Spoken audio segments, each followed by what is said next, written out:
Bienvenue sur Mégathème. Dans le cadre du cours de mécanique appliquée des classes de première industrielle, je vous propose aujourd'hui une correction du thème vélo elliptique, qui est un dispositif utilisé pour la remise en forme, permettant un travail simultané des jambes et des bras. Il associe les mouvements circulaires du vélo et les mouvements horizontaux de la marche à pied. Le mouvement très particulier en forme d'ellipse, avant ou arrière des pieds, associé au mouvement des bras, permet de simuler le mouvement naturel de la marche tout en faisant travailler l'ensemble du corps.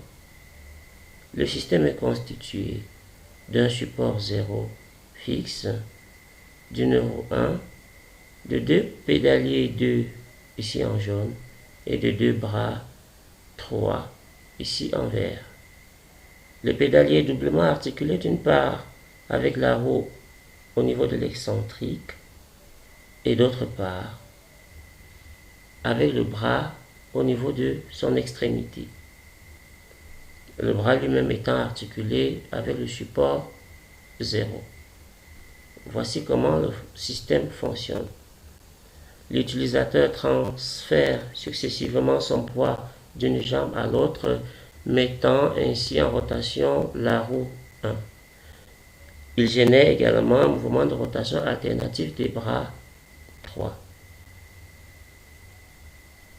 Si on fait une visualisation plane de ce mouvement, on peut se rendre compte que ici, l'extrémité du pédalier liée à la roue décrit une trajectoire circulaire, que l'extrémité du pédalier liée à l'extrémité du bras ici décrit un arc de circonférence, mais que le point milieu du pédalier qui est associé au pied va décrire ici une trajectoire qui s'apparente à une ellipse, d'où le terme vélo elliptique.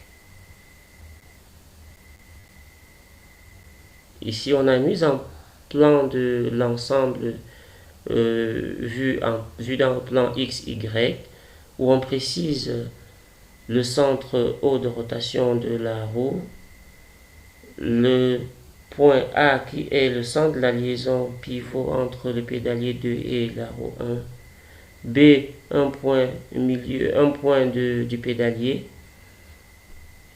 C le centre de la liaison pivot entre le pédalier 2 et le bras 3, D le centre de la liaison pivot entre le bras 3 et le support 0, et E le point extrémité supérieure du bras.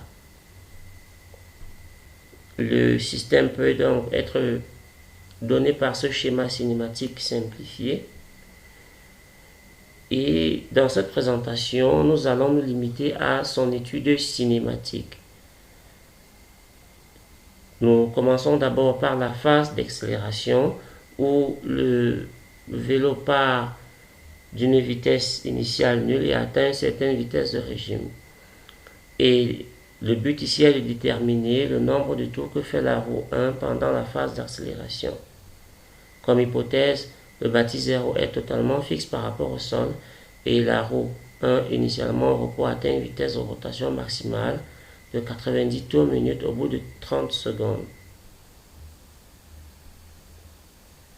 En première question, on demande d'exprimer la vitesse de rotation en radians par seconde. Nous avons la relation ω égale à pi n sur 30 avec n en tours minutes et ω en radians par seconde. Une simple application numérique nous donne alors 9,424 radians par seconde. Ensuite, on demande de déterminer l'accélération angulaire pendant cette phase. Dans l'hypothèse du démarrage sans vitesse initiale, nous aurons tout simplement ω égale à θ point t, et on tire donc l'accélération angulaire θ point égale ω sur t, et en application numérique, on a l'accélération angulaire de 0,3141 radians par seconde carré. Toujours dans la phase d'accélération, on peut donc répondre à la question du calcul du nombre de tours effectués pendant ce temps, c'est-à-dire les 30 secondes. Toujours dans l'hypothèse d'une d'un temps initial nul, θ0 égale à 0 et oméga 0 égale à 0, dans la relation simplifiée, θ égale à 1 demi de θ point t carré, et avec n nombre de taux étant égal à θ sur 2π. On tire dans la relation n égale à θ point t carré sur 4π. En application numérique, on obtient 22,49 tours, soit donc sensiblement égal à 22 tours et demi. On passe à la phase de rotation uniforme où l'utilisateur ici est en plein régime de 90 tours par minute. Le bâti est toujours fixe et la roue ici tourne dans le sens contraire au déplacement des aiguilles d'une montre. L'objectif ici, c'est de déterminer la vitesse de déplacement maximale des bras au point E. Il faut noter que il est important de limiter la vitesse au point E puisque à grande vitesse, le bras peut frapper ou bien cogner sur l'opérateur. On demande de donner la nature du mouvement de 1 par rapport à 0. Si nous avons bien suivi les simulations et les animations présentées plus haut, on peut directement voir que le mouvement de 1 par rapport à 0, c'est tout simplement un mouvement de rotation d'axe OZ, ou tout simplement un mouvement de rotation de centre O. Mouvement de 2 par rapport à 0. Ici, le pédalier doit effectuer un mouvement plan général. En effet, on peut remarquer que le point A ici décrit une trajectoire circulaire qui est un point de 2, alors que le point C décrit un arc de circonférence. Donc le fait qu'on ait déjà deux points qui n'aient pas la même trajectoire permet donc de se dire qu'il ne s'agit pas d'une translation. De même, on peut voir qu'il n'existe aucun point fixe de 2, donc 2 n'est pas un mouvement de rotation. Donc voilà des éléments qui peuvent justifier le fait que ce soit un mouvement plan. Cependant, un mouvement plan sera une combinaison d'un mouvement de rotation plus un mouvement de translation. Le mouvement de 3 par rapport à 0, c'est facile à voir que c'est un mouvement de rotation d'axe DZ ou alors tout simplement de centre D. Ensuite, on demande de calculer le module de la vitesse VA dans le mouvement de 1 par rapport à 0. Comme le mouvement de 1 par rapport à 0, c'est un mouvement de rotation, son module est égal au rayon fois la vitesse de rotation. Donc, oméga de 1 par rapport à 0 fois OA. En application numérique, on a 1,83 mètres par seconde. Ensuite, on demande de tracer cette vitesse en le justifiant. Donc, on va dire que la vitesse VA est perpendiculaire à OA dans le sens anti-horaire est représentée sur une longueur de 36,6 mm.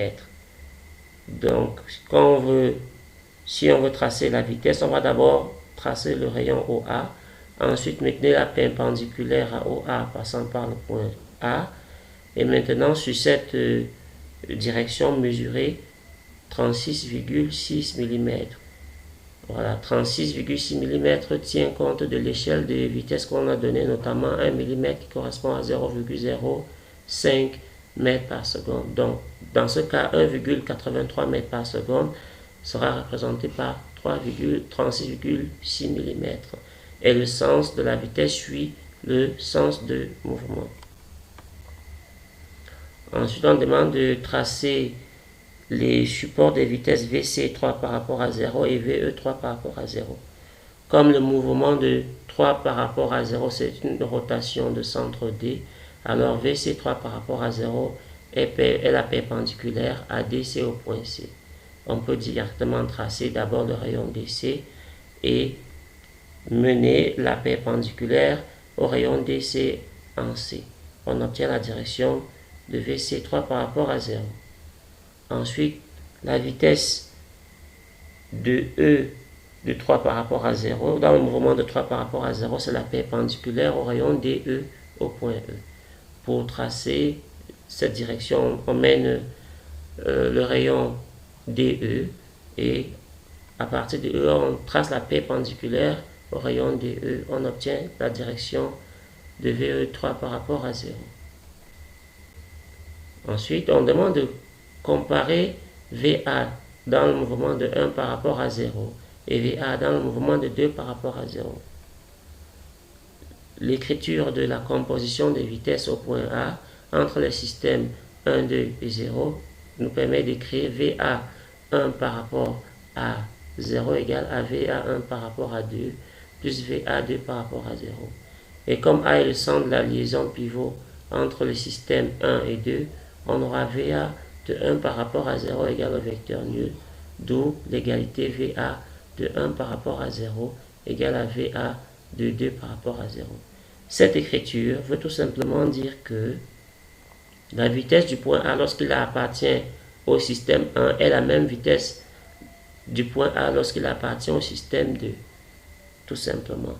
Et avec le même raisonnement, on va à la question comparer VC de 2 par rapport à 0 et VC3 par rapport à 0, avoir l'égalité entre les deux vecteurs vitesse au point C. On demande de déterminer par équiprojectivité la vitesse VC de 3 par rapport à 0 au point C. Déjà, il faut noter que la question précédente nous a permis de savoir que la vitesse du point A appartenant au système 1 par rapport à 0, c'est la même vitesse du point A lorsqu'il appartient au système 2. De même, la vitesse du point C dans le moment de 3 par rapport à 0, c'est la même vitesse du point C lorsqu'il appartient au système 2. Donc, on va donc appliquer l'équiprojectivité sur le système 2 puisqu'on a une vitesse entièrement connue et une direction connue. Les conditions qui suffisent pour utiliser l'équiprojectivité.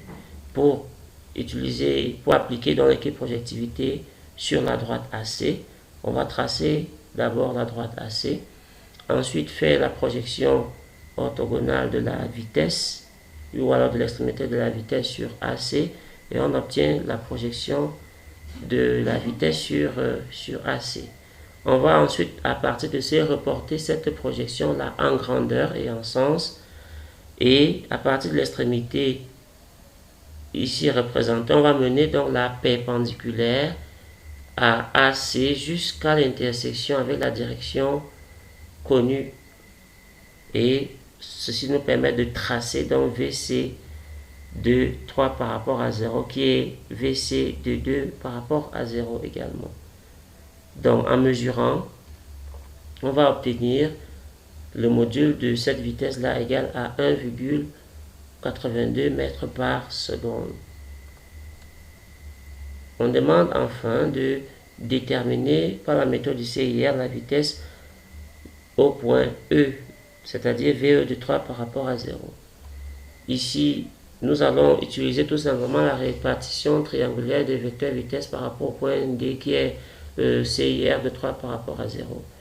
Il faut noter que dans ce cas bien précis, les points C, D et E sont alignés et donc pour déterminer la vitesse au point E, il suffira de mener à partir de l'extrémité de la vitesse connue VC3 par rapport à 0, tracer la droite passant par le centre de rotation jusqu'à l'intersection avec la direction de la vitesse au point E.